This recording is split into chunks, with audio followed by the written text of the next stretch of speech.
so I came across another list of questions atheists should be able to answer.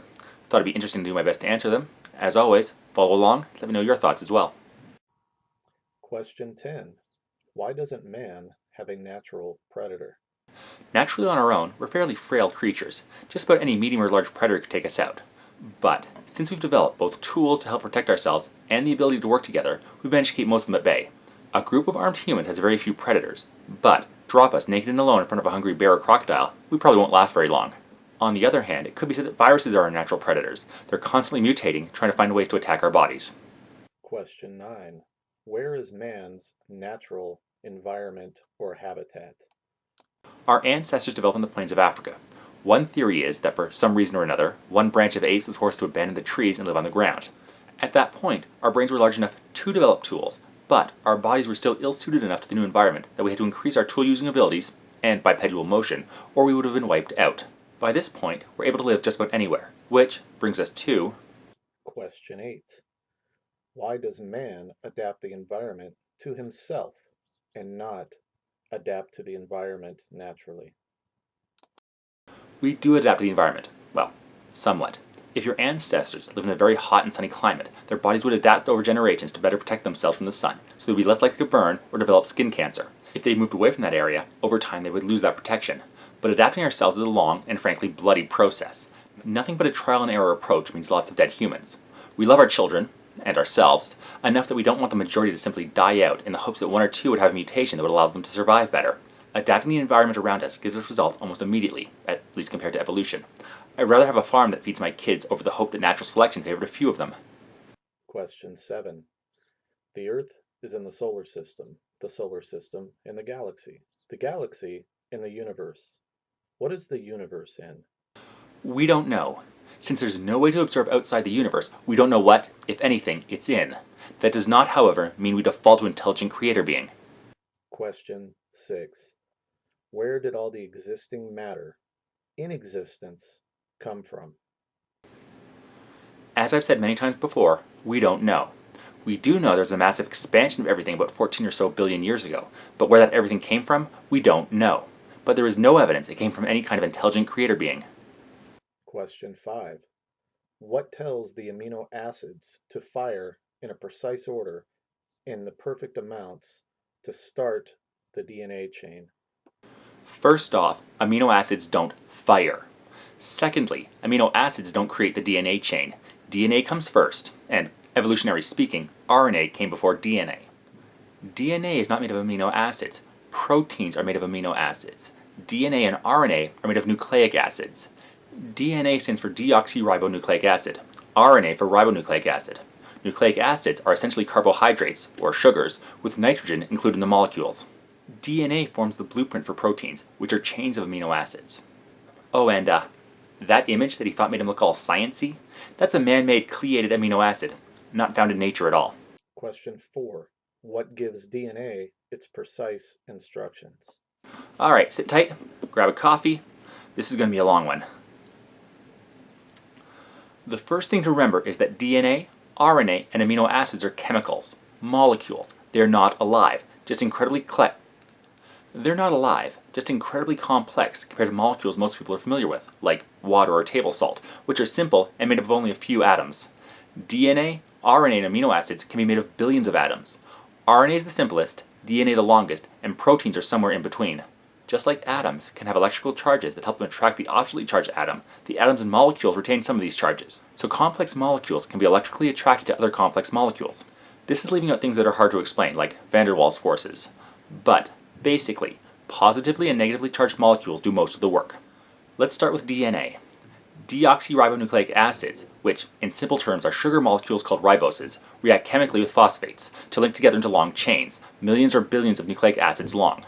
Deoxyribonucleic acids also react chemically to nucleobases, nitrogen-containing chemicals of 4 distinct types: adenine, cytosine, guanine, and thymine, or A, C, G, and T for short, to form longer molecules called nucleotides.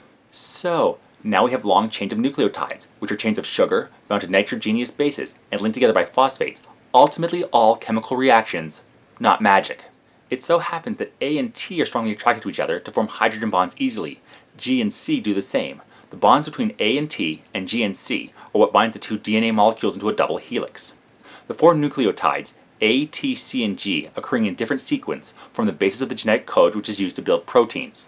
The genetic code consists of three-letter words called codons formed from a sequence of three nucleotides, for example, ACT, CAG, TTT. Each codon means a different amino acid, or start or stop sequence, which electrostatically attracts enzymes and are specialized proteins built using DNA codes that the cells use to start or stop translation. If the two molecules are separated by enzymes or chemically, then there are free nucleotides floating around.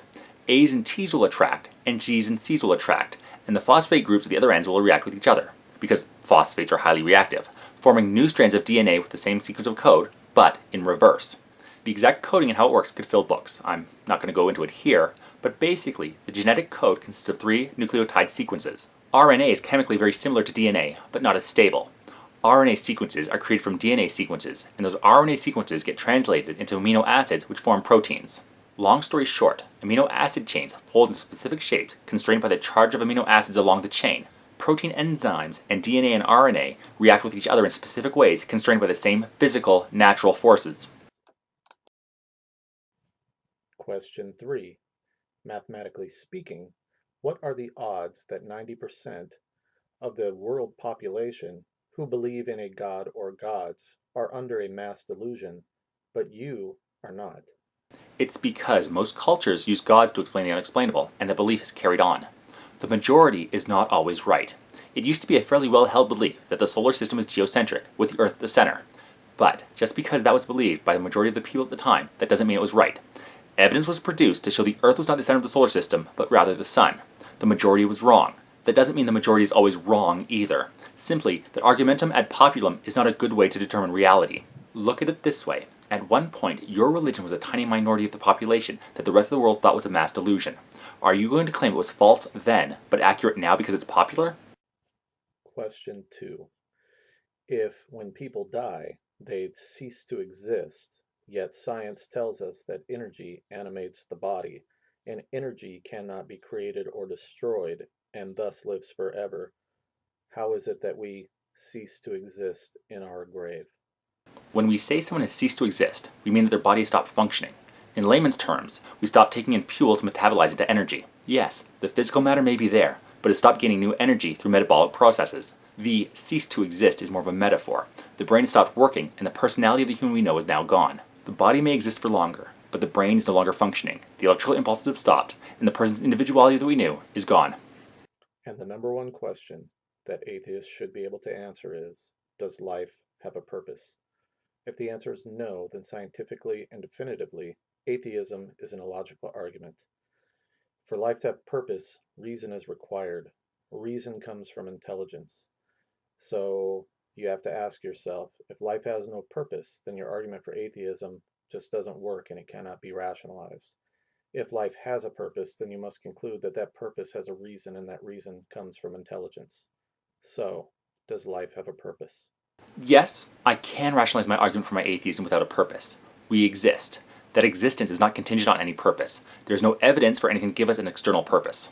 Tracing your argument out, if there is no external intelligence, there is no external reasoner. If there is no external reasoner, there is no given purpose to our lives. So, since I have no evidence for external intelligence, it follows there is no external purpose to our lives. As for your, if life has no purpose, then your argument for atheism just doesn't work and it cannot be rationalized, then no, that doesn't follow. Human beings are able to reason. We've developed that because our survival depends on understanding the world and coming to rational conclusions. Rationality is needed, for example, in creating better working tools, so we developed it. Rational people have better tools and understanding of the world, and we're able to thrive over less rational people. So, we can rationalize that with no evidence for an outside intelligence. There is no reason to believe one. The purpose I have for my life, I give to myself. Right now, my purpose is to be the best father and husband to my family. But, in the end, atheists don't need to answer any of these. We simply need to say, at the very minimum, we don't have any evidence for a god or gods, so we don't believe in any. And for a few questions, I don't know and we don't have any evidence yet is the only honest answer we can give. But saying I don't know does not mean we have to default to intelligent creator being made it all up. Adenine, cytosine, guanine, and thionine might make up my DNA, but my love gene must be missing from its station.